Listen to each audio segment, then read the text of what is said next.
ងតែរឿងជាតិត្រូវឃ្លាតប្រពន្ធជីវិតដើមទុនបដូរព្រោះខែមរាផ្សងព្រេងចូលក្នុងដែនព្រៃព្រឹក្សាឆ្លងជងសីមាមិនខ្លាចឧបសគ្គយុទ្ធមិត្ត5នាក់រួបរួមចលនារំដោះខេមរាពីភ្លើងគ្រួងថ្នាក់សង្គ្រាមអប្រិយដោយក្តីស្មោះស្ម័គ្រទោះត្រូវមរណៈក៏មិនរួញរីឈាមមៀងចាំងពេជ្ញខ្មែរបានរួចជាតិបានរំដោះផុតព្រួងវេទនីបានគុណរំដោះផុតទុកក្រមគ្រីបងអូនប្រជាផុតព្រួយផុតភ័យ20មីងធុងណាដំណារំដោះ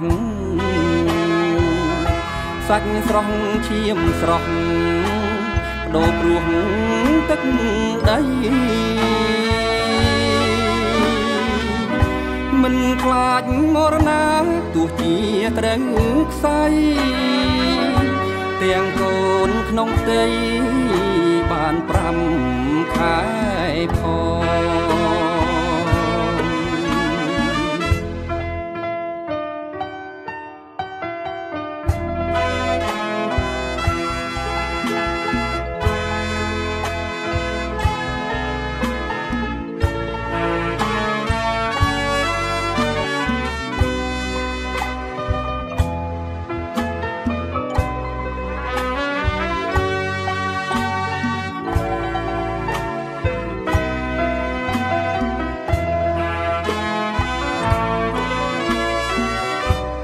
ឈាមមៀងចាំងពេជ្ញខ្មែរបានរួចជាតិបានរំដោះផុតគ្រួងវេទនីបានគុណរំដោះផុតទុកក្រមគ្រីបងប្អូនប្រជាផុតព្រួយផុតភ័យ20មីងធុងណាដំណារំដោះសាច់ស្រស់ឈាមស្រស់បដូរព្រោះទឹកដីមិនខ្លាចមរណាទោះជាត្រូវខ្សែទាំងកូនក្នុងផ្ទៃបាន5ខែផង